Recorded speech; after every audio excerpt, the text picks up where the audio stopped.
Hello mayam Indigenous Manipuri Foods na mayam butaram nokchari ngasi nganu thomagi requested video ama yengminase nganu se kg ani hen baneba ko kg ani ga khara oidoine aduna thau se kona namba chang da lawrage thau su mulle tej pata ga zira ga se hapchil horase tilau su horase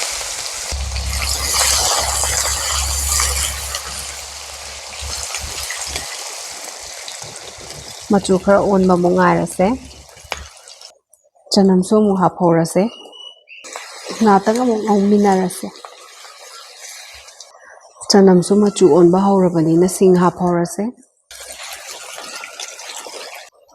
sing hapa ba matung da di kuina ngaura rese bako aduna nganu do hapchilase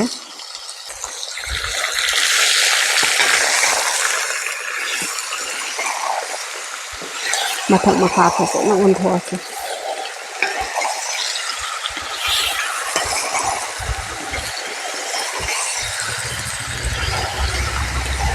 nganu si mathau phase na yawe na thau di ka he na laujadrabani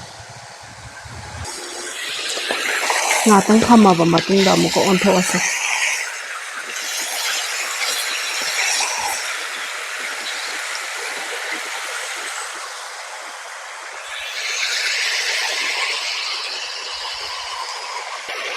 minute tara ngaure thum so ha phorasi ko ma hi khara thuna thokna ba thum ha ki ba ge mu khajana o lese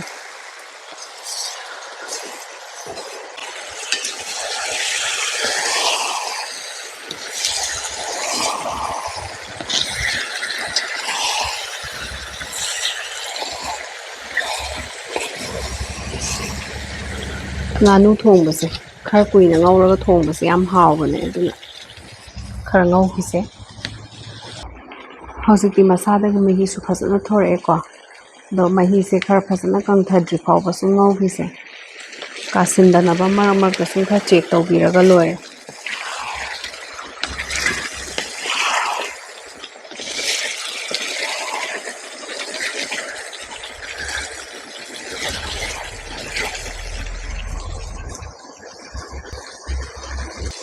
mahi su phanayam kang thare aduna maru marang yumda sujabada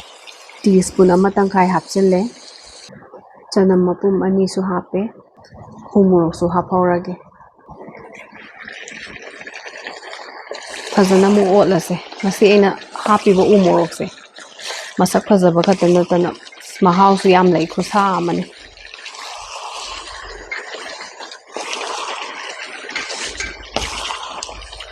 morok pamdaba ichana naw sing so sum yawdaba nate ko sum khara handana sum happy ba yai ko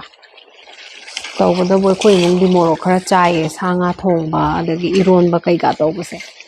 aduna khara sum hapcha bane khar phasana ngau khise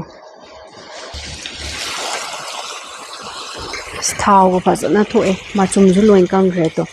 masai hapa thau do yam de duna ko thau do mulaga na ina sigi chang se khaido pane ba angang sing gi injang tonga na thongbi ge na moi di morok chang pa ngam de dana ko sumana ma thau yaw base masa gi thau yam thokcha base am haw ban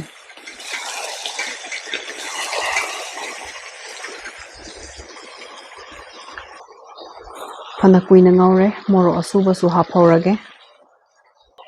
mit masala do ngauri ngai sida khara haphorage teaspoon tangkhai mu khatani machu su haphorage awa phadigom su haphorase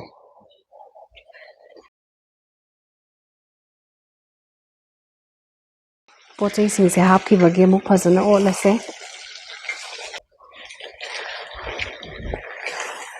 makha se khara napsin ba hore mahi gi chang dom ta yawdrabani na ko adu su khara ngau ki se masi gi nganu se yam kanna la ba yam ari badu makti na te ba ko ado yam kanna li ba na ta bani ne yam ka he na kuina ngaudra su yadi yadaw ne du nganu si di khara kuina ngaura di hawi da na ko aduna khara ngau ki ge morok powder du di ay yam half tray teaspoon ama khatang hape sigi u morok fresh oibase yam sai ba ꯉꯥꯛꯇꯪ ꯊꯝꯃꯁꯦ ꯑꯗꯨꯗꯤ ꯉꯧꯔꯛꯏꯁꯦ ꯉꯥꯛꯇꯪ ꯑꯣꯏꯔꯦ ꯑꯃꯨꯛꯀ ꯌꯦꯡꯁꯤꯀꯣ ꯈꯔꯗꯤ ꯅꯞꯁꯤꯟꯕ ꯍꯧꯔꯦ ꯀꯨꯏꯅ ꯉꯧꯔꯛꯑꯒ ꯈꯔ ꯅꯞꯁꯤꯟꯕ ꯍꯧꯕꯁꯦ ꯁꯤꯗ ꯏꯁꯤꯡꯁꯦ ꯌꯥꯝꯗꯕꯤꯗ ꯈꯔ ꯍꯩꯁꯦꯕ ꯑꯗꯨꯒ ꯁꯨꯃꯥꯏꯅ ꯇꯧꯔꯒ ꯁꯨꯝ ꯉꯧꯈꯤꯁꯦ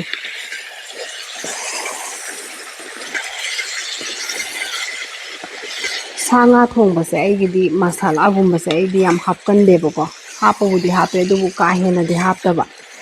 ꯑꯗꯣ ꯃꯁꯥꯂꯥ ꯌꯥꯝ ꯄꯥꯝꯕ ꯏꯆꯤꯜ ꯏꯅꯥꯎꯁꯤꯡꯁꯨ ꯁꯨꯝ ꯌꯥꯎꯋꯦ ꯑꯗꯒꯤ ꯃꯁꯥꯂꯥ ꯌꯥꯝ ꯄꯥꯝꯗꯕꯁꯨ ꯁꯨꯝ ꯌꯥꯎꯋꯤꯗꯅꯀꯣ ꯑꯩꯁꯨ ꯃꯁꯥꯂꯥ ꯌꯥꯝ ꯄꯥꯝꯗꯕ ꯃꯤꯁꯤꯡꯒꯤ ꯃꯔꯛꯇ ꯆꯟꯗꯣꯏꯅꯦ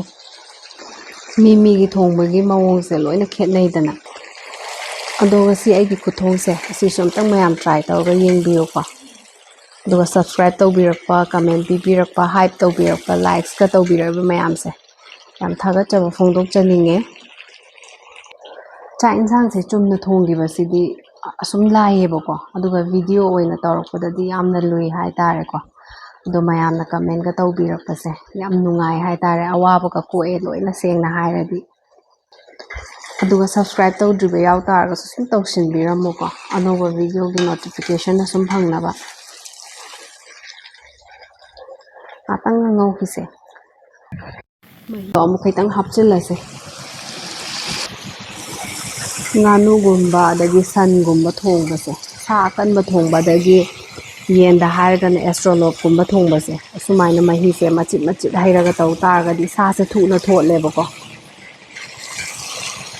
ꯑꯗꯨꯒ ꯑꯩꯈꯣꯏꯒꯤꯗꯤ ꯑꯍꯟꯁꯨ ꯌꯥꯎꯕꯅꯤꯅ ꯆꯥꯗꯣꯏꯁꯦ ꯌꯥꯝ ꯀꯜꯂꯗꯤ ꯅꯍꯥ ꯑꯩꯈꯣꯏꯒꯤꯗꯤ ꯑꯁꯨꯝ ꯉꯝꯃꯦ ꯑꯗꯨꯒ ꯑꯍꯟꯁꯤꯡꯗꯗꯤ ꯈꯔ ꯅꯨꯡꯉꯥꯏꯇꯦꯗꯅꯀꯣ ꯑꯗꯨꯅ ꯈꯔ ꯊꯣꯠꯅ ꯊꯣꯡꯒꯦ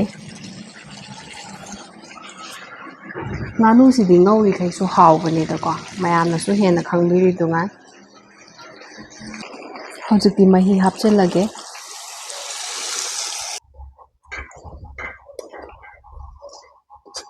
ꯃꯍꯤꯁꯤꯗꯤ ꯉꯥꯅꯨꯁꯨ ꯃꯍꯤ ꯆꯥꯕ ꯌꯥꯝ ꯍꯥꯎꯕꯅꯦꯀꯣ ꯑꯗꯨ ꯃꯍꯤꯁꯦ ꯃꯌꯥꯝꯒꯤ ꯑꯄꯥꯝꯕ ꯆꯥꯡꯗ ꯁꯨꯝ ꯂꯧꯕꯤꯔꯣ ꯃꯍꯤ ꯈꯔ ꯀꯪꯅ ꯆꯥꯅꯤꯡꯕ ꯀꯥꯡꯕꯨꯒꯤꯅ ꯌꯥꯝꯅ ꯍꯥꯞꯄꯤꯔꯨꯔꯅꯨ ꯑꯃꯨꯛ ꯁꯧꯍꯜꯂꯁꯦ ꯁꯧꯒꯠꯂꯛꯄꯁꯨ ꯉꯥꯛꯇꯪ ꯑꯣꯏꯔꯦꯀꯣ ꯑꯗꯨ ꯑꯋꯥ ꯐꯗꯤꯒꯣꯝꯗꯣ ꯑꯃꯨꯛ ꯍꯥꯞꯆꯤꯜꯂꯁꯦ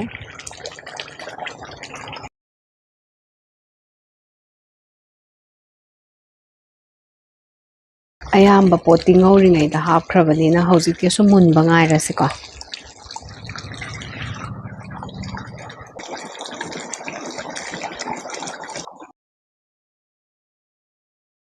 ꯍꯧꯖꯤꯛꯇꯤ ꯂꯣꯏꯁꯤꯟꯅꯕ ꯇꯧꯔꯒꯦ ꯃꯤꯠ ꯃꯁꯥꯂꯥꯗꯣ ꯇꯤꯁꯄꯨꯟ ꯇꯪꯈꯥꯏ ꯐꯥꯗꯕꯤ ꯍꯥꯞꯆꯔꯦ ꯒꯔꯝ ꯃꯁꯥꯂꯥꯗꯨꯁꯨ ꯈꯔ ꯍꯥꯞꯆꯔꯦ ꯐꯗꯤꯒꯣꯝꯁꯨ ꯈꯔ ꯍꯥꯞꯄꯒꯦ ꯑꯃꯨꯛꯇꯪ ꯑꯣꯠꯈꯥꯏꯔꯁꯦ